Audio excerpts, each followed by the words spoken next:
క్రికెట్లో ఏ ఫార్మెట్లోనైనా సొంత గడ్డపై టీమిండియాను ఓడించటం అంత ఈజీ కాదు.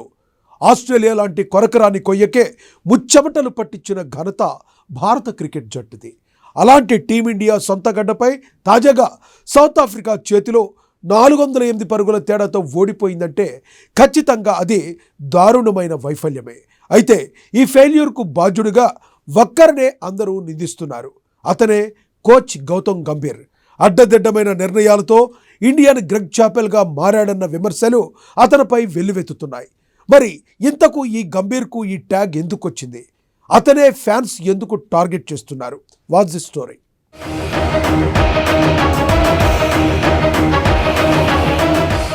టీమిండియాకు ఎంతోమంది కోచ్లుగా పనిచేశారు. రవిశాస్త్రి, రాహుల్ ద్రావిడ్ లాంటి వారి మార్గనిర్దేశంలో భారత క్రికెట్ జట్టు కొత్త శిఖరాల్లో అందుకుంది. అయితే ఆ సమయంలో విజయాలతో పాటుగా అపజయాలు కూడా ఎదురయ్యాయి. కానీ ఏనాడు ఎవరు కోచ్ను నిందించిన సందర్భాలు లేవు. గతంలో గ్రెగ్ చాపెల్ విషయంలో తప్ప ఏ భారత కోచ్పై విమర్శలు రాలేదు. కానీ నాటి చాపెల్ను తలపిస్తూ ప్రస్తుత కోచ్ గౌతమ్ గంభీర్పై ఇప్పుడు తీవ్ర స్థాయిలోనే విమర్శలు వస్తున్నాయి. అతను టీమిండియా పాలిట గ్రెగ్ చాపెల్గా మారాడన్న విమర్శలు కూడా వెల్లువెత్తుతున్నాయి.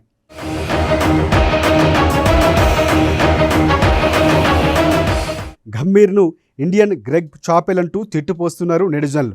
ఎందుకంటే గ్రెగ్ చాపెల్ చేసిన చిల్లర పనులు అలాంటివి. మరి అడ్డదిడ్డమైన నిర్ణయాలతో భారత క్రికెట్ జట్టుకు ఎంత చేటు చేయాలో అంతా చేశాడు.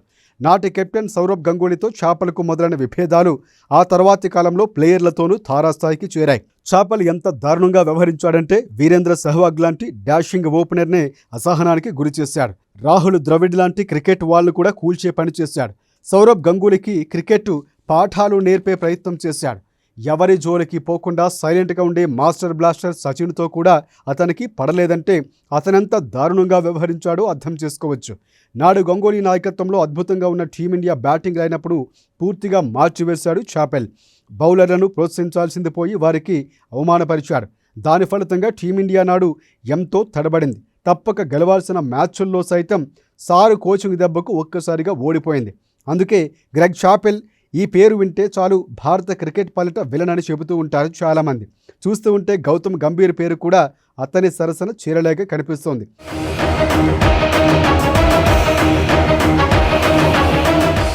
గౌతీ కోచ్లో స్వదేశంలోనూ భారత జట్టు ఘోరంగా విఫలమవడమే అందుకు కారణంగా కనిపిస్తోంది. కోచ్గా గంభీర్ వచ్చి ఏడాదిన్నర అయింది. ఈ కాలంలో స్వదేశంలో మన జట్టు ప్రదర్శన అంతకంతకు దిగజారుతూ వస్తోంది. ఇది అందరూ అంగీకరించాల్సిన వాస్తవం. కోల్కతా టెస్టులో 30 పరుగులతో ఓడిన టీమిండియా గువాహటిలో కూడా అదే ఫలితాన్ని చవిచూసింది.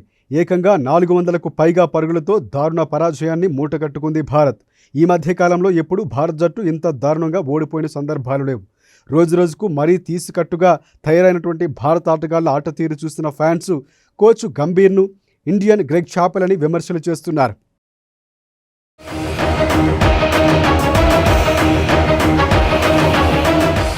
రాహుల్ ద్రవిడ్ కోచింగ్ అద్భుతమైన విజయాల్లో అందుకొని ఓ రేంజ్లో టీమిండియా దూసుకువెళ్లిన తరువాత ద్రవిడ్ స్థానంలో గౌతమ్ గంభీర్ వచ్చాడు. వాస్తవానికి టీమిండియాలో అద్భుతమైన ఆటగాళ్లు ఉన్నారు. వారికి కోచింగ్ అవసరమే లేదు కూడా. చేయాల్సిందల్లా మార్గనిర్దేశనం చేస్తే సరిపోతుంది. ఇక్కడ గౌతమ్ గంభీర్ ఓవర్ యాక్షన్ చేశాడన్న విమర్శలు కూడా వినిపిస్తున్నాయి. గంభీర్ పట్టుబట్టి మరీ తన సొంత టీం ఏర్పాటు చేసుకున్నాడని కూడా చెబుతూ ఉన్నారు. అదేంటో కానీ గంభీర్ ఇలా వచ్చాడో లేదో సీనియర్లు రోహిత్ శర్మ, విరాట్ కోహ్లీని పక్కన పెట్టేశాడు. పలు ప్రయోగాలకు తెరతీశాడు. స్టార్ బౌలర్ అశ్విన్కు కూడా కష్టకాలం మొదలైంది. ఇంతా చేసి గంభీర్ ఏమైనా సాధించాడంటే అది కూడా లేదు. అతడి నేతృత్వంలో టీమిండియా పెద్దగా రాణించిందేమీ లేదు. స్వదేశంలో న్యూజిలాండ్ చేతిలో టీమిండియా వైట్ వాష్ అవమానం మూటగట్టుకున్న గంభీర్ ఆపై ఆస్ట్రేలియా గడ్డపై తనదైన ముద్ర వేయలేకపోయాడు. కంగార్లు దెబ్బకు బోర్డర్ గవాస్కర్ సిరీస్ చేజార్చుకుంది భారత్. అంతేకాదు అశ్విన్, కోహ్లీ, రోహిత్ శర్మలకు పొమ్మనలేక పొగబెట్టాడని, వాళ్ళ కెరీర్ను ఖతం చేసింది కూడా గౌతీయేనని కూడా ఫ్యాన్స్ ఇప్పటికీ ప్రస్తావిస్తూ ఉంటారు.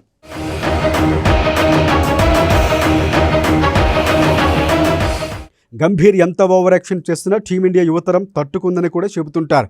శుభమన్ గిల్ కొత్త నాయకుడిగా ఇంగ్లాండ్ పర్యటనలో టీమిండియా గొప్పగా ఆడింది. ఓవల్ టెస్టులో సిరాజ్ సంచలన బౌలింగ్తో సిరీస్ను సమం చేయడంతో గంభీర్ ఊపిరి పీల్చుకున్నాడు. ఆ వెంటనే సొంత గడ్డపై వెస్టిండీస్ను వణికించి 2 టెస్టుల సిరీస్ను గిల్ సేన క్లీన్ షీప్ చేసింది. ఈ సిరీస్ విజయంతో మళ్లీ స్వదేశంలో భారత ఆధిపత్యం మొదలైందని అనుకున్నారంతా. కానీ సౌత్ ఆఫ్రికా చేతిలో దారుణ పరాజయాన్ని మూటకట్టుకుంది భారత్. ఈ ఓటమిలో ప్లేయర్ల కంటే కోచ్నే అందరూ నిందిస్తూ ఉండడం గమనార్హం.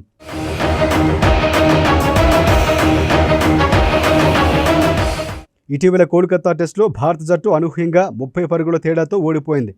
ఈ మ్యాచ్కు జట్టు ఎంపిక నుంచి బ్యాటింగ్ ఆర్డర్లో మార్పులతోనే విమర్శల పాలయ్యాడు గంభీర్.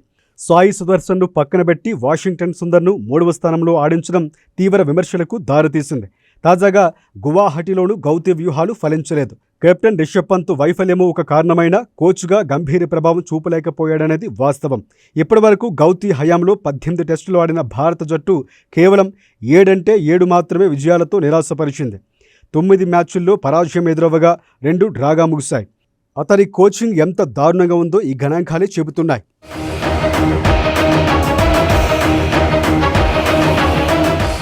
ముఖ్యమైన విషయం ఏమిటంటే, ఓవైపు టీమిండియా ఇంత దారుణంగా ఓడిపోతూ ఉన్నా గౌతమ్ గంభీర్ మాత్రం మేకపోతు గాంభీర్యాన్ని ప్రదర్శిస్తున్నాడు.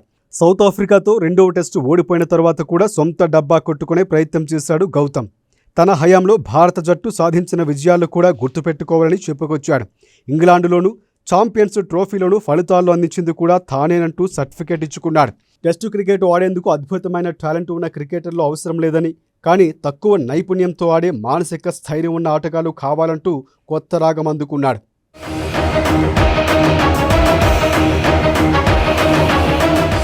గౌతమ్ గంభీర్ వరుసగా వైఫల్యమవుతున్న వేళ అతన్ని బీసీసీఐ కొనసాగించడం వెనుక రాజకీయం ఉందన్న వార్తలు కూడా విమర్శలు వినిపిస్తున్నాయి. గతంలో గంభీర్ బీజేపీ తరఫున ఎంపీగా పోటీ చేశాడు. ఆ ప్రేమతోనే బీసీసీఐ పెద్దలు కొందరు అతన్ని ఏరికోరి మరి ఎన్నుకున్నారని కూడా చెబుతూ ఉన్నారు. కోచ్ అంటే జట్టుకు పెద్దన్నలా వ్యవహరించాలి, అందరినీ కడుపులో పెట్టుకొని కాపాడుకోవాలి. ఈయన గారి తీరు మాత్రం అలా లేదన్న మాట వినిపిస్తోంది. ఆటగాళ్లకు అతనికి ఏమాత్రం సింకు కుదరటం లేదన్న చర్చ కూడా జరుగుతోంది.